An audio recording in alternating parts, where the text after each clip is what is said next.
Buenas tardes a todos, buenas tardes a quienes nos siguen a través de todas las plataformas digitales y a todos los presentes en este importantísimo foro convocado por el Instituto Interamericano para la Democracia. Cuando leí el programa que se concibió para este foro, en este minuto en el que me encuentro hablando, ciertamente le correspondía intervenir a Claudia Genluy, que es la persona encargada de la curaduría de la obra de Otero Alcántara. Sin embargo, por razones ajenas a la voluntad de Claudia, ella no se encuentra hoy entre nosotros y con mucho gusto decidí asumir la responsabilidad de hablar de Luis Manuel Otero, porque se trata de uno de los jóvenes cubanos, bien joven, que asumió la valiente actitud de contrarrestar todo el estado de arbitrariedad que está presente en la sociedad cubana. Otero Alcántara nació en 1987, 2 años antes de que comenzara el desmembramiento del campo socialista que se conocía como Sistema Socialista Mundial, que estaba enclavado en Europa del Este. Quiere decir que cuando Otero Alcántara nació, ya en Cuba había pasado lo que en algún momento pudo considerarse como el espejismo que generaciones que nacimos antes, como es el caso de Antúnez aquí presente, que cumplió prisión política, sin embargo, durante la nada despreciable cifra de 17 años, y como es mi caso, pero nacimos en tiempos donde todavía había un espejismo de que de alguna manera aquel proceso social que se había iniciado en Cuba con muchas promesas podía tener resultados. Sin embargo, cuando Otero Alcántara nació,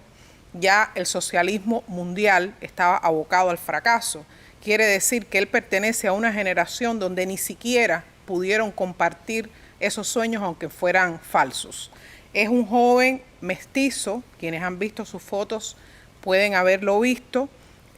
muy pobre, de una extracción pobre, de los barrios más pobres que existen en La Habana, los llamados barrios marginales, hijo de una madre soltera, es decir, su padre, después de nacido, abandonó la familia y él se crió con todas las carencias que, además de ser de origen humilde, como dije antes, y mestizo, aunque en Cuba no está institucionalizado el racismo, sí existe el racismo, y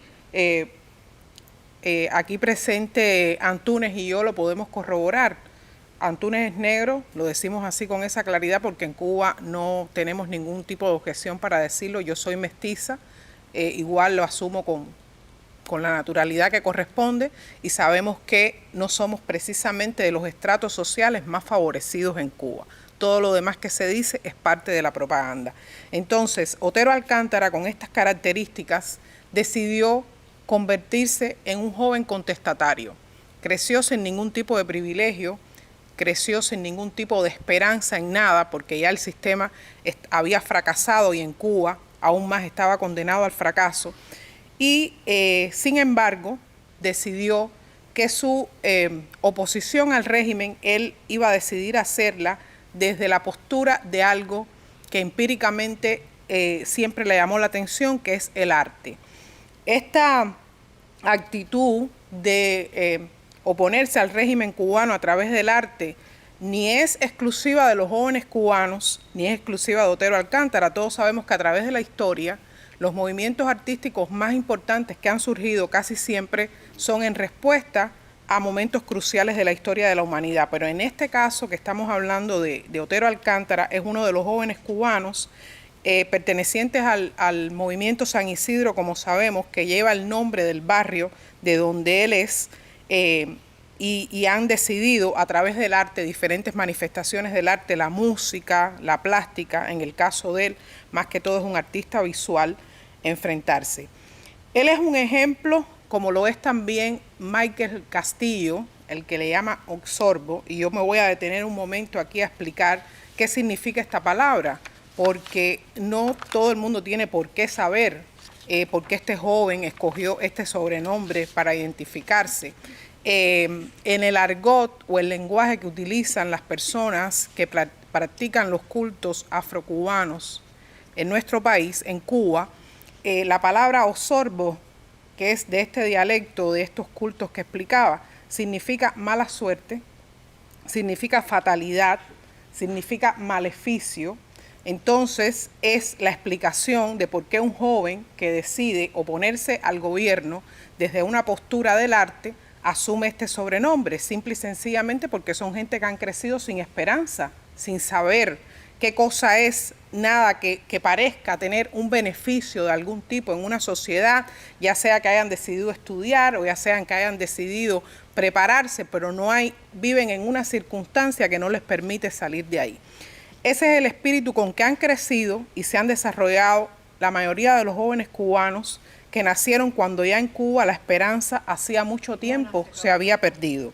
Por eso, las manifestaciones artísticas que han surgido tanto en el movimiento San Isidro, al que pertenece Otero Alcántara, como otras canciones urbanas, hasta las propias frases obscenas con las que se refieren al gobernante designado, responden a las manifestaciones de una cultura de supervivencia e irreverencia, que es lo que se ha hecho presente en Cuba en estos momentos. Para cerrar, voy a decir que Otero Alcántara ha sido condenado a 5 años de prisión,